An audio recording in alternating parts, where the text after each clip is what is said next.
ہماری تحریک اہل حدیث کے بہت ہی محترم خطیب ہیں جناب ڈاکٹر عبدالغفار سلفی حفظہ اللہ، اس وقت اسٹیج پر تشریف فرما ہے۔ بصد خلوص آپ سے گزارش کر رہا ہوں کہ آپ بلا تاخیر درس تلاوت پر تشریف لائیں اور اپنے قیمتی کلمات سے تمام سامعین کو نوازیں۔ جزاکم اللہ خیر۔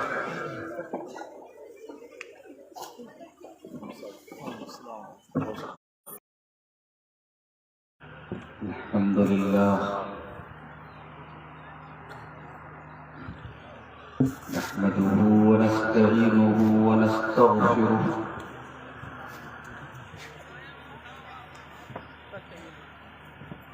ونعوذ بالله من شرور أنفسنا ومن سيئات أعمالنا من يهده الله فلا مضل له ومن يضلل فلا هادي له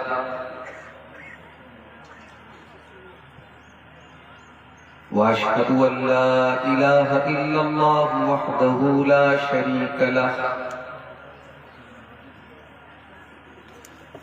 وأشهد أن محمدا عبده ورسوله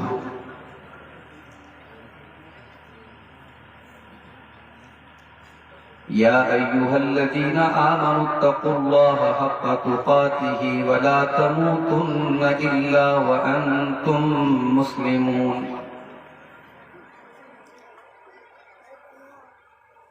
يا أيها الناس اتقوا ربكم الذي خلقكم من نفس واحدة وخلق منها زوجها وبث منهما رجالا كثيرا ونساء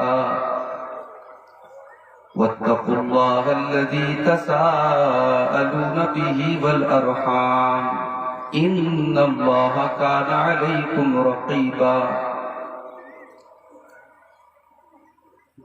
يا أيها الذين آمنوا اتقوا الله وقولوا قولا سديدا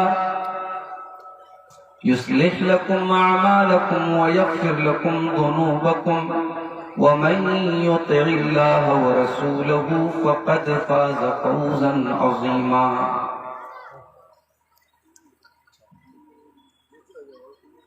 أما بعد فإن خير الحديث كتاب الله وخير الهدي هدي محمد صلى الله عليه وسلم وشر الأمور محدثاتها وكل محدثة بدعة وكل بدعة ضلالة وكل ضلالة في النار أعوذ بالله من الشيطان الرجيم بسم الله الرحمن الرحيم قال ما منعك أن تسجد لما خلقت بيدي أستكبرت أم كنت من العالين قال أنا خير منه خلقتني من نار وخلقته من طين قال فاخرج منها فإنك رجيم وإن عليك لعنتي إلى يوم الدين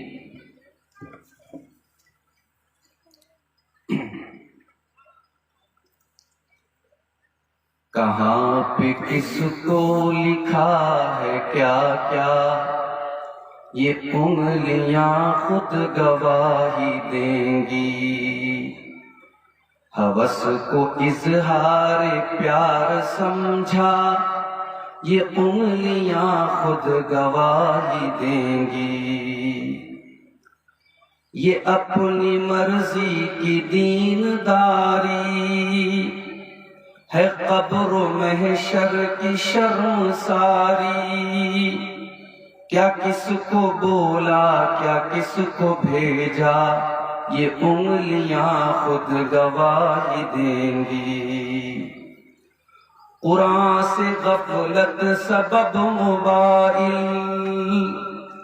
حرام لذت سبب موبائل بے دینیوں میں کا ٹچ تھا یہ انگلیاں خود گواہی دیں گی، ہے نفس و شیطان کے یہ حملے، رٹے رٹائے فضول جملے، لگا کے مسکا لیا ہے چسکا، یہ انگلیاں خود گواہی دیں گی، غلط ہے یہ راستہ غلط ہے، پتہ ہے یہ رابطہ غلط ہے، کیوں غیر محرم کو یار لکھا، کیوں غیر محرم کو یار لکھا، یہ انگلیاں خود گواہی دیں گی، تو صورت مہجبی کو دیکھے، تجھے وہ عرش بری سے دیکھے، تو صورت مہجبی کو دیکھے، تجھے وہ عرش بری سے دیکھے، کہاں پہ سنبھلا کہاں پہ پھسلا، یہ انگلیاں خود گواہی دیں گی۔ صدر محترم، علماء کرام، محترم بزرگوں، نوجوان بھائیوں، ماؤں اور بہنوں، پیارے بچوں، شیخ پرویز ریاضی حفظہ اللہ بڑے رقت آمیز انداز میں بڑے اہم موضوع پر آپ حضرات کے سامنے خطاب کر رہے تھے۔ موضوع کا تقاضا بھی یہ تھا اور دل بھی یہ چاہ رہا تھا کہ شیخ اس موضوع کو اور تھوڑا تفصیل سے بیان کریں، مگر میرے ساتھ مجبوری، آپ سب جانتے ہیں میں اکثر آپ کے علاقے میں سدھارتھ نگر میں یا نیپال کے بارڈر کے علاقے میں آتا ہوں تو مجھے فوراً نکلنا بھی ہوتا ہے۔ 350 پونے 400 کلومیٹر کا سفر بائی کار طے کرنا ہے۔ ایک حادثہ میرے ساتھ اس کے پہلے ہو چکا ہے، 7 گھنٹے 6 گھنٹے تو آرام سے لگ جاتے ہیں۔ میرا ٹارگٹ یہ تھا کہ 1 بجے انڈین ٹائم کے حساب سے ہر حال میں یہاں سے میں نکل جاؤں گا، 12:30 کے پار ہو چکا ہے۔ موضوع آج میں نے جو سوچا ہے، ایک لفظ آپ اکثر سنتے ہوں گے علماء کی زبان سے کہ اس کام کے کرنے والے پر لعنت ہے، یا اس چیز پر اللہ کی لعنت ہے، رسول کی لعنت ہے۔ یہ لعنت کیا ہوتا ہے اور کون کون سے ایسے کام ہیں جن پر قرآن و سنت میں لعنت کی گئی؟ لعنت کہتے ہیں اللہ تبارک و تعالیٰ کی رحمت سے کسی کا دور ہو جانا۔ جس انسان کے اوپر اللہ تبارک و تعالیٰ لعنت کر دے وہ اللہ تبارک و تعالیٰ کی رحمت سے دور ہو جاتا ہے۔ ابلیس نے جب اللہ تعالیٰ کا حکم نہیں مانا اور آدم علیہ السلام کے آگے سجدہ نہیں کیا تو اللہ تعالیٰ نے ابلیس سے پوچھا، قال ما منعك ان تسجد لما خلقت بيدي استكبرت ام كنت من العالين۔ کہا کیا ابلیس، جس آدم کو میں نے اپنے دونوں ہاتھوں سے پیدا کیا ہے اس آدم کو تو نے سجدہ کیوں نہیں کیا؟ کیا تو اپنے آپ کو بہت بڑا سمجھنے لگا ہے، بہت تو گھمنڈی ہو گیا ہے، بہت اپنے آپ کو بہت بڑا سمجھنے لگا ہے، تکبر کرنے لگا ہے؟ کیا وجہ ہے اس کی؟ قال انا خیر منه خلقتنی من نار وخلقته من طین۔ ابلیس نے کہا کہ اللہ میں آدم سے بہتر ہوں، تو نے مجھ کو آگ سے پیدا کیا اور آدم کو مٹی سے پیدا کیا۔ آگ ہمیشہ اوپر جاتی ہے، مٹی ہمیشہ نیچے جاتی ہے۔ آگ سے پیدا ہونے والی چیز مٹی سے پیدا ہونے والی چیز کو سجدہ کیسے کرے؟ اس لیے میں نے نہیں کیا۔ اللہ تبارک و تعالیٰ کے حکم کے مقابلے میں اپنی عقل کا استعمال کرنا، لاجک کا استعمال کرنا، یا یہ کہہ لیجئے کہ شریعت کے نص کے رہتے ہوئے قیاس کرنا، یہ کام سب سے پہلے ابلیس نے کیا تھا۔ بھئی اللہ کا حکم تھا، اسے سجدہ کر لینا تھا، وہ دماغ لگا رہا ہے، وہ لاجک منطق پیش کر رہا ہے کہ میں بہتر ہوں۔ قال فخرج منها فإنك رجيم، اللہ نے فرمایا کہ آج کے بعد سے تو ہماری بارگاہ سے نکل جا، ہماری رحمت سے نکل جا، آج کے بعد سے تو شیطان نہیں، تو ابلیس نہیں، تو شیطان مردود بن گیا، رجیم بن گیا۔ وَإِنَّ عَلَيْكَ لَعْنَتِي إِلَىٰ يَوْمِ الدِّينِ، اور اے ابلیس اب آج کے بعد سے قیامت کے دن تک برابر میری لعنت تیرے اوپر برستی رہے گی، تو میری لعنت کا حقدار رہے گا، تو میری رحمت سے دور رہے گا، تیرے اوپر میری پھٹکار، میری لعنت برستی رہے گی۔ تو لعنت کہتے ہیں اللہ تبارک و تعالیٰ کی رحمت سے کسی کا دور ہو جانا، کسی کو اللہ تعالیٰ اپنی رحمت سے دھتکار دے تو اس کو کہتے ہیں وہ ملعون ہے۔ مگر یہاں ایک چیز نوٹ کر لیجیے، کسی انسان کو خاص کر کے آپ لعنت نہیں کر سکتے۔ کوئی نماز نہیں پڑھ رہا ہے، آپ کہہ رہے تیرے اوپر لعنت ہو، کوئی شراب پی رہا ہے، آپ کہہ رہے تیرے اوپر لعنت ہو، یہ منع ہے۔ کسی متعین شخص پر آپ لعنت نہیں کریں، اس کام پر لعنت کر سکتے ہیں۔ آپ ایک کامن اور جنرل الفاظ میں کہہ سکتے ہیں شراب پینے والوں پر اللہ کی لعنت ہو، نماز نہ پڑھنے والوں پر اللہ کی لعنت ہو، حرام کھانے والوں پر اللہ کی لعنت ہو، مگر کسی کو خاص کر کے آپ لعنت نہیں کر سکتے۔ اور اللہ تبارک و تعالیٰ کی کسی مخلوق کو بھی لعنت نہیں کرنا چاہیے۔ ایک صحابی کی چادر ہوا کے زور سے ان کی چادر ان کے بدن سے گر گئی، تو انہوں نے ہوا کو لعنت کر دی کہ یہ ہوا بڑی ملعون چیز ہے، بڑی واہیات چیز ہے، ہوا کی وجہ سے میری چادر گر گئی۔ اللہ کے نبی نے فرمایا لا تلعنها، ہوا کو لعنت مت کرو، فإنها مأمورۃ، ہوا اللہ کے حکم سے چلتی ہے۔ اور اس کے بعد اللہ کے نبی نے فرمایا کہ اگر کسی نے کسی کو لعنت کی اور وہ اس لعنت کا حقدار نہیں ہے تو لعنت کرنے والے کی طرف لعنت لوٹ جاتی ہے، لہذا کسی کو ایسے لعنت نہیں کرنا چاہیے۔ اب آئیے ہم شریعت کی روشنی میں کچھ اعمال دیکھتے ہیں جن کے اوپر لعنت کی گئی ہے۔ نمبر 1، کسی کی زمین، جائیداد، پراپرٹی کے نشان کو مٹانا۔ کسی کا کھیت ہے، کسی کا مکان ہے، اس کے زمین اور جائیداد کا جو نشان ہے اس نشان کو مٹانا، بے ایمانی کرنے کے لیے اس پر اللہ کے نبی نے لعنت کی۔ حضرت علی کہتے ہیں اللہ کے نبی نے 4 چیزوں پر لعنت فرمائی۔ لعن اللہ من لعن والدہ، اس انسان کے اوپر اللہ کی لعنت ہو جو اپنے باپ کے اوپر لعنت کرے، اپنے باپ کو لعن طعن کرے، باپ سے گالی گلوچ کرے، باپ سے بدتمیزی کرے، اس کے اوپر اللہ کی لعنت ہو۔ وَلَعَنَ اللَّهُ مَنْ ذَبَحَ لِغَيْرِ اللَّهِ، اور جو اللہ کے علاوہ کسی اور کے نام سے جانور ذبح کرے اس کے اوپر بھی اللہ کی لعنت ہو۔ وَلَعَنَ اللَّهُ مَنْ آوَى مُحْدِثًا، اور جو کسی بدعتی کو اپنے گھر میں پناہ دیتا ہے اس کے اوپر بھی اللہ کی لعنت ہو۔ وَلَعَنَ اللَّهُ مَنْ غَيَّرَ مَنَارَ الْأَرْضِ، اور جو زمین کے نشانات کو مٹاتا ہے، کسی کی زمین اور جائیداد کے نشان کو مٹا کر کے ہڑپنے کی کوشش کرتا ہے اس کے اوپر بھی اللہ کی لعنت ہو۔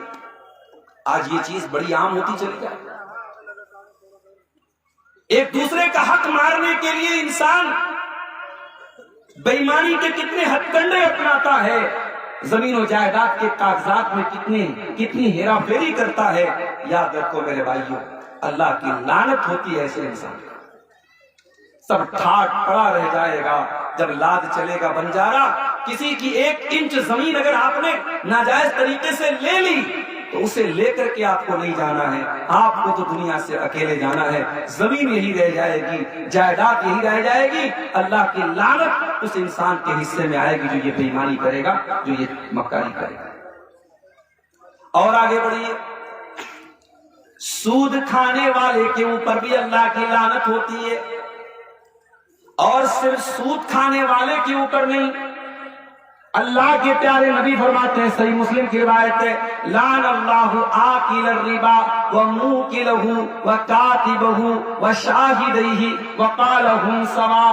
آپ نے فرمایا اللہ کی لعنت تو سود کھانے والے پر، سود کھلانے والے پر، سود کی گواہی دینے والے پر، اور سود کا ٹرانزیکشن لکھنے والے پر، اور آپ نے فرمایا کہ سب برابر ہیں۔ ہمارے یہاں بعض لوگ کہتے ہیں صاحب ہم سود لیتے نہیں ہیں، لیکن جہاں مجبوری ہوتی ہے وہاں ہم دے دیتے ہیں۔ سود کا لین دین کرنا یہ حرام ہے میرے بھائیو، اور لعنت ہے، اور شریعت میں بہت بڑا گناہ اس کو قرار دیا گیا ہے۔ سود کھانے والا قرآن کریم کی روشنی میں اللہ سے اور اس کے رسول سے جنگ کرتا ہے۔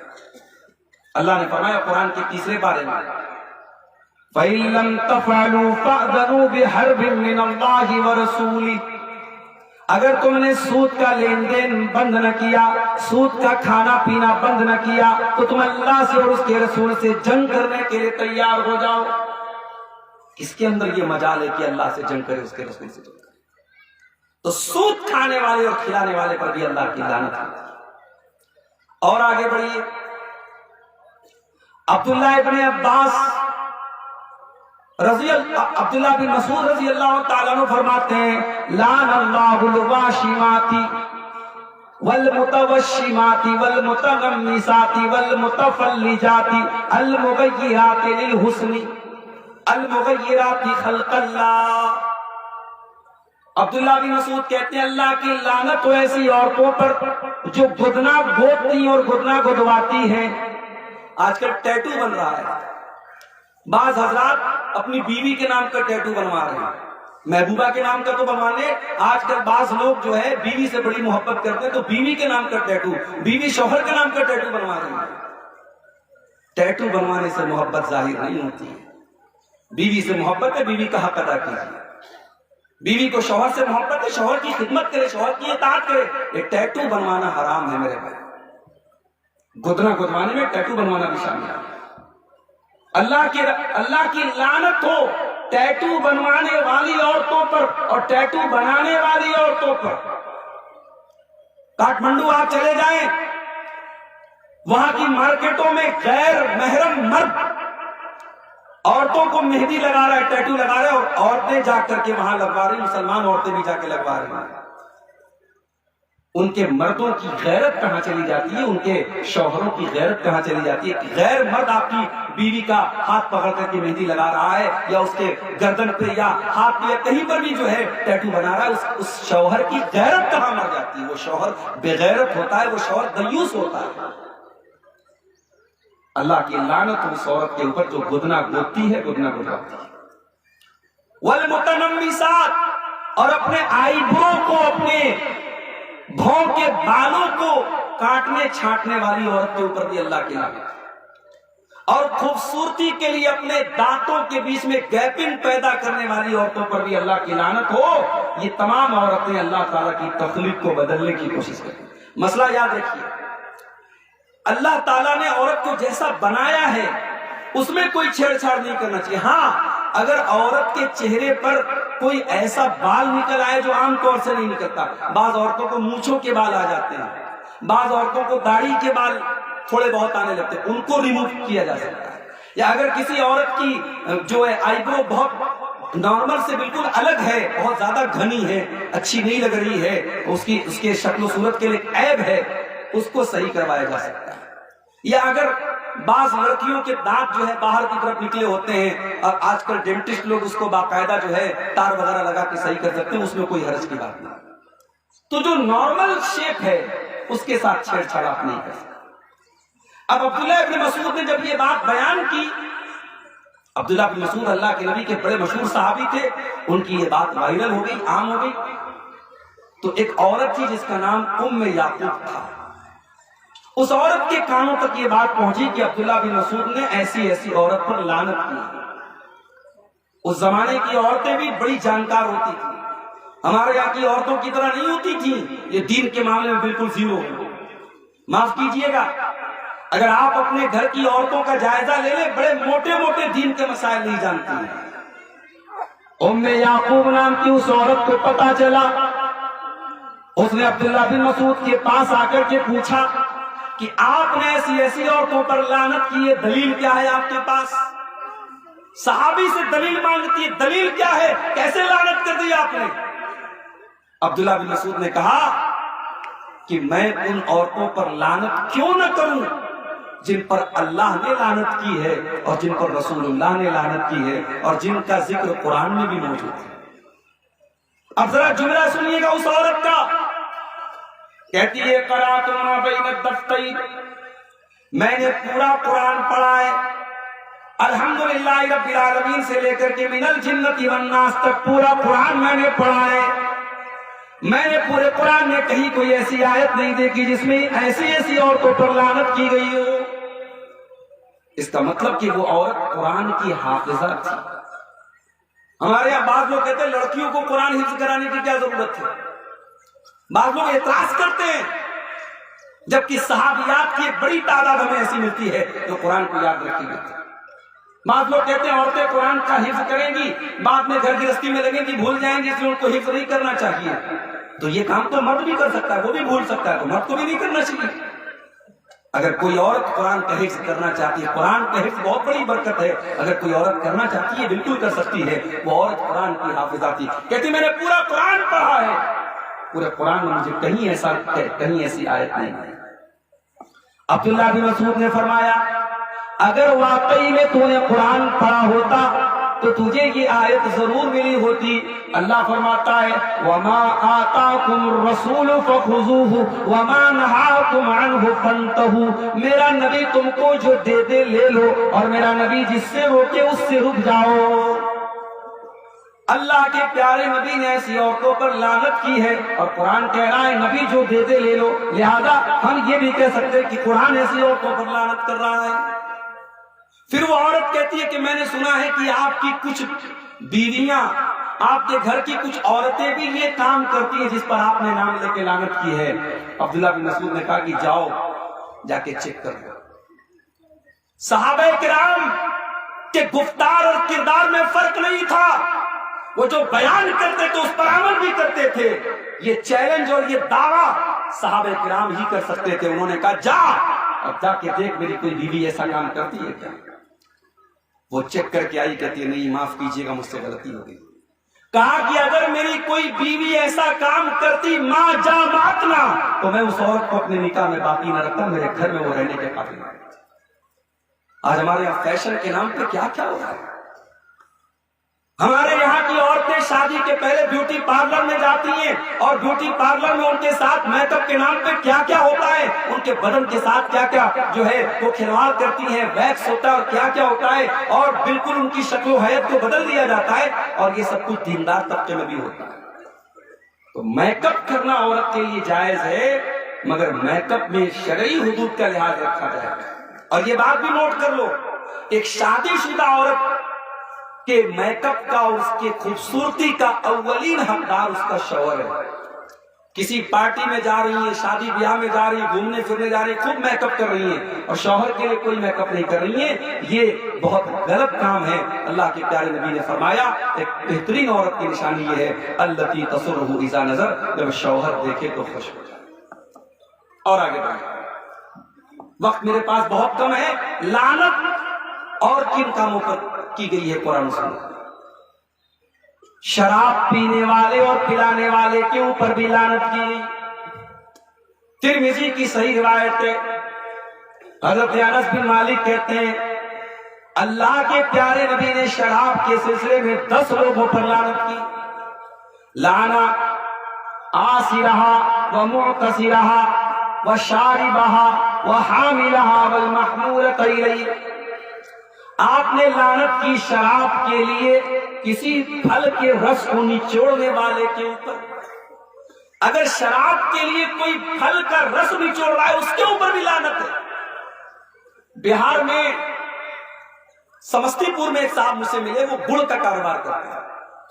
انہوں نے کہا مولانا میں گڑ کا کاروبار کرتا ہوں اور بڑی تعداد میں یہ گڑ شراب بنانے والی کمپنیاں لے کے جاتی ہیں، تو کیا میرا ان کمپنیوں کو گڑ بیچنا صحیح ہے؟ میں نے یہی حدیث ان کو پڑھ کے سنائی۔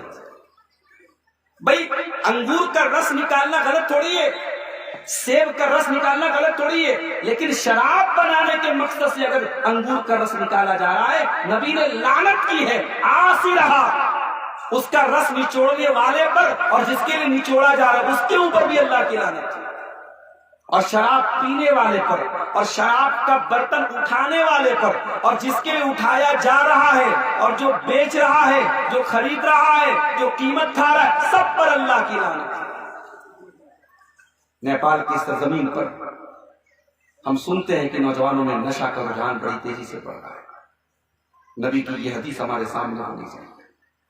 شراب اتنی خطرناک چیز ہے کہ اس سے ایک ہلکا سا بھی ریلیشن ہے، انسان شراب پی نہیں رہا ہے، اگر شراب پینے پلانے میں سپورٹ کر رہا ہے اس پر بھی اللہ کی لعنت ہے۔ اور یہ شراب اتنی گندی چیز ہے میرے بھائی، جب شراب حرام ہوئی تو صحابہ کرام جن برتنوں میں شراب پیتے تھے ان برتنوں کو نکال کے انہوں نے پھینک دیا۔ صحابہ کرام نے ان برتنوں کو بھی اپنے گھر میں رکھنا گوارا نہ کیا۔ اور حضرت انس کہتے ہیں جب اللہ کے نبی کی طرف سے اعلان ہوا کہ شراب حرام ہے اور میرے باپ نے مجھے حکم دیا کہ جاؤ شراب پھینک کے آ جاؤ، کہتے جب میں مدینہ کی گلی میں شراب پھینکنے گیا تو میں نے دیکھا فجرت فی سکک المدینہ، مدینہ کی گلیوں میں شراب پانی کی طرح بہ رہی تھی، لوگ اپنے اپنے گھر کی شراب پھینک رہے تھے۔ اگر اللہ کا ڈر ہو دل میں، رسول کی محبت ہو دل میں میرے بھائیوں، تو چاہے آپ کے آس پاس میں جتنی بھی شراب عام ہو، اگر آپ کے دل میں یہ احساس ہو کہ یہ ملعون چیز ہے، اس پر میرے نبی نے لعنت کی ہے، اسے قرآن میں اللہ نے شیطانی کام کہا ہے، اسے اللہ تعالیٰ نے شرک کے ساتھ اور جوئے کے ساتھ اور اسی طریقے سے قسمت کا حال معلوم کرنے والے پاسے کے تیروں کے ساتھ ذکر کیا ہے، اتنی خطرناک چیزوں کے ساتھ اللہ نے اس کو ذکر کیا ہے اور اس سے بچنے کا حکم دیا ہے۔ انسان کے عمل کرنے کے لیے اتنا کافی ہے۔ اور آگے بڑھیے، اس انسان کے اوپر بھی اللہ کی لعنت برستی ہے جو اللہ کے نبی کے صحابہ کو برا بھلا کہتا ہے۔ اللہ کے نبی فرماتے ہیں من سبا صحابی فعلیہ لعنت اللہ والملائکۃ والناس اجمعین، جو میرے نبی کے صحابہ کو برا بھلا کہتا ہے اس کے اوپر اللہ کی لعنت ہو، فرشتوں کی لعنت ہو، تمام لوگوں کی لعنت ہو۔ آج کل انٹرنیٹ پر ایسے اسکالر پیدا ہو رہے ہیں جو صحابہ کرام کے بارے میں الٹی سیدھی باتیں بول رہے ہیں۔ ابھی میں نے ایک صاحب کو دیکھا سوشل میڈیا پر، فیس بک کے اوپر، وہ حضرت عثمان غنی کا مذاق اڑا رہا تھا، کہہ رہا تھا صاحب عثمان غنی تو جنگ احد میں بھاگ گئے تھے، پیٹ پھیر کے بھاگ گئے تھے، پچھواڑا دکھا کے، وہ پچھواڑے کا لفظ اس نے استعمال کیا۔ ایک نبی کے ایسے صحابی کی آدم علیہ السلام سے لے کر آج تک اور قیامت تک عثمان غنی کے علاوہ کوئی ایسا انسان نہیں ہے جس کے نکاح میں کسی نبی کی دو بیٹیاں آئی ہوں۔ یہ مقام اگر کسی کو ملا ہے تو عثمان غنی کو ملا ہے، جسے نبی نے اپنی دو بیٹیاں دی ہو اور دوسری بیٹی کے انتقال پر یہ کہا ہو کہ عثمان میری 40 بیٹیاں ہوتی اور سب ایک کے بعد ایک دنیا سے چلی جاتی، میں تیرے نکاح میں دیتا چلا جاتا۔ اس صحابی پر نبی کو اتنا اعتماد اور بھروسہ تھا، تم اس صحابی کا مذاق اڑاتے۔ بعض جنگوں میں صحابہ کرام حالات کو دیکھ کر کے ایسا ہوا کہ ان کے قدم اکھڑ گئے، مگر صحابہ کرام پھر واپس آ گئے، اور اللہ نے قرآن میں صحابہ کی اس غلطی کو بیان کر کے فوراً کہا کہ ہم نے ان کو معاف کر دیا۔ ارے جس کو اللہ نے معاف کر دیا تو اس قدر بد نصیب ہے، تو اس پر کیچڑ اچھال رہا ہے اور نبی کے صحابہ کو تو اپنا مذاق بنا رہا ہے اور ان کو برا بھلا کہہ رہا ہے۔ یہ لعنتی لوگوں کا کام ہے میرے بھائیوں۔ اللہ کے نبی فرماتے ہیں جو میرے نبی کے صحابہ کو برا بھلا کہے اس پر اللہ کی لعنت، فرشتوں کی لعنت، تمام۔ اور آگے بڑھیے، رشوت دینے والے اور لینے والے کے اوپر بھی اللہ کی لعنت ہو۔ ترمذی کی روایت ہے، اللہ کے نبی فرماتے ہیں لعن اللہ الراشی والمرتشی، رشوت لینے والا اور رشوت دینے والا، اپنے کسی حق کو پانے کے لیے ناجائز طریقے سے پیسہ دینے والا، اس کے اوپر اللہ کی لعنت ہو۔ اسی طریقے سے ان مردوں پر بھی اللہ کی لعنت ہو جو عورتوں کی مشابہت اختیار کرتے ہیں، اور ان عورتوں پر بھی اللہ کی لعنت ہو جو مردوں کی مشابہت اختیار کرتے ہیں۔ اللہ کے نبی فرماتے ہیں لعن اللہ المتشبہین من الرجال بالنساء، ان مردوں کے اوپر اللہ کی لعنت ہو جو عورتوں کی نقل کرتے ہیں، اور ان عورتوں پر اللہ کی لعنت ہو جو مردوں کی نقل کرتی ہیں۔ آج یہ ہو رہا ہے، آج عورتوں کے لباس آپ دیکھ لیں مردوں کے لباس کے جیسے ہو رہے ہیں، بلکہ مرد حضرات کا تو پورا تن ڈھکا ہے، جبکہ مرد کا اگر کندھا کھلا ہے یا مان لیجئے کہ ہاتھ وہ شرٹ پہنے ہوئے تو کوئی گناہ کی بات نہیں ہے، لیکن آج الٹی بات ہے، مرد کا کپڑا زیادہ ساتر نظر آتا ہے اور عورت کے کپڑے مارکیٹ میں ایسے نظر آ رہے ہیں کہ پورا بدن اس کا بالکل اوپن اور کھلا ہوا ہے۔ اور یہ صرف غیر مسلم عورتیں استعمال نہیں کر رہی ہیں، صرف کافر عورتیں استعمال نہیں کر رہی ہیں، یہ مسلمان عورتیں ایسا لباس استعمال کر رہی ہیں۔ اور ایسی عورتوں کے بارے میں اللہ کے نبی نے فرمایا تھا کہ میری امت میں ایسی عورتیں بھی پیدا ہوں گی، وَنِسَاءٌ كَاسِيَاتٌ عَارِيَاتٌ مُمِيلَاتٌ مَائِلَاتٌ، وہ کپڑا پہننے کے باوجود ننگی ہوگی اور وہ غیر مردوں کو اپنی طرف مائل کرے گی اور خود بھی ان کی طرف مائل کرے گی۔ اسی طریقے سے میرے پیارے بھائیوں، اس عورت کے اوپر بھی اللہ کی لعنت برستی ہے جس کا مرد اپنے جائز حق کے لیے اس کو اپنی طرف بلاتا ہے۔ اللہ کے نبی فرماتے ہیں اذا دعا الرجل امرأته الى فراشه، جب شوہر اپنی بیوی کو بلاتا ہے اور وہ انکار کر دیتی ہے، فبات غضبان علیہا، اور شوہر ناراض ہو کر کے رات گزارتا ہے، لعنت الملائکۃ حتی تصبح، تو صبح تک فرشتے اس عورت کے اوپر لعنت کرتے رہتے ہیں۔ بڑی سیدھی سی بات، شادی کا مقصد ایک دوسرے کو سکون پہنچانا ہے۔ اگر بغیر کسی شرعی مجبوری کے عورت اپنے شوہر کو اس حق سے محروم کرتی ہے، اللہ کی لعنت کی حقدار ہوتی ہے وہ عورت۔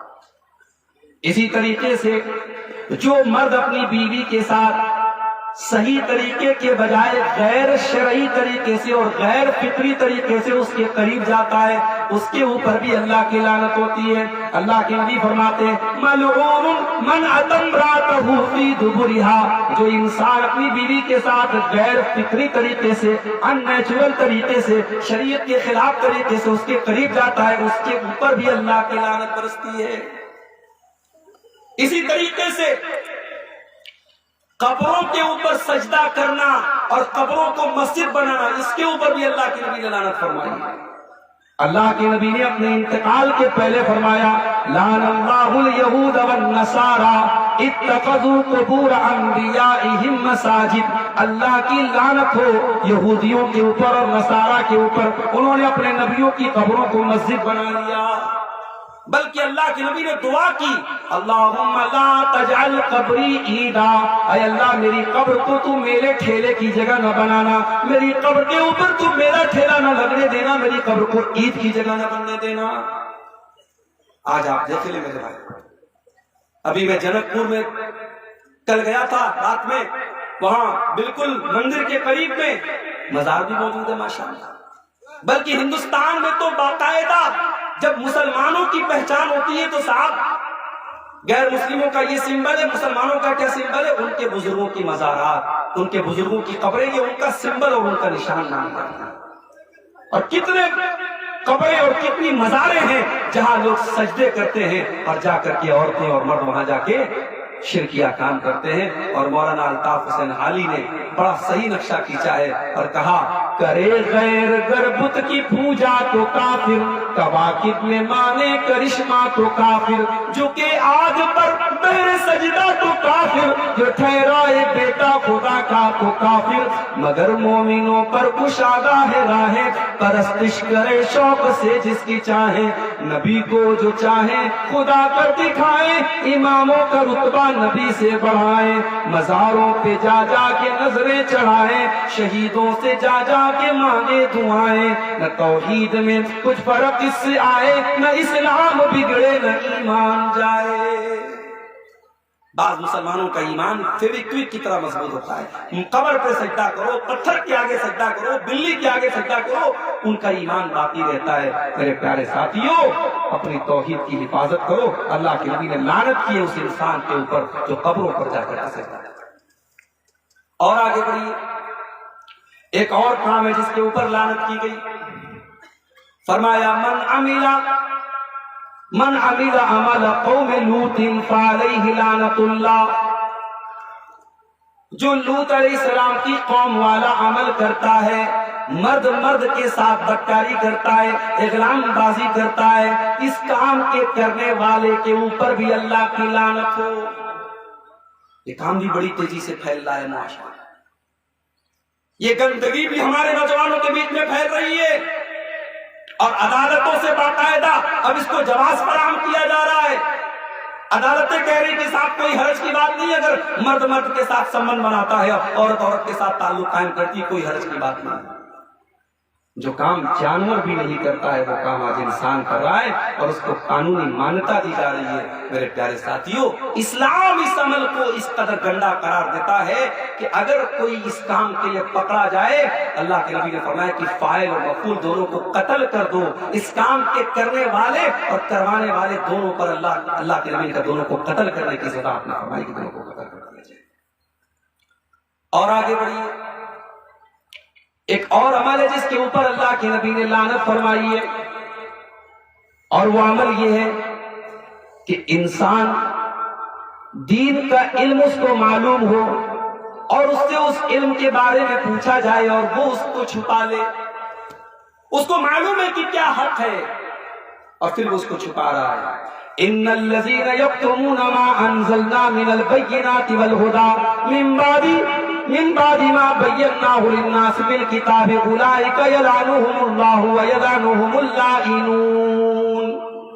اللہ کی کتاب کو جو چھپانے کا کام کرتے ہیں، جو اللہ کی شریعت کو چھپانے کا کام کرتے ہیں، اللہ تبارک و تعالیٰ قرآن میں کہہ رہا ہے کہ ان ایسے لوگوں پر اللہ کی لعنت ہو۔ اور میرے عزیزوں، ہمارے انڈین ٹائم کے مطابق ایک بج چکا ہے۔ ایک آخری چیز بیان کر کے میں بات ختم کر رہا ہوں۔ لعنت کی بات آئی تھی تو یہ بھی سن لیجئے کہ ایک عمل ہمارے یہاں ہوتا ہے کہ صاحب جس کو حلالہ کہا جاتا ہے۔ شوہر نے بیوی کو طلاق دے دیا، طلاق طلاق طلاق کہہ کے ایک ساتھ 3 طلاق دے دیا، تو مولوی کا فتویٰ، مفتی کا فتویٰ آتا ہے کہ صاحب اب تو بیوی حرام ہو گئی، اب حرام کو حلال کرنے کے لیے حلالہ کرنا پڑے گا۔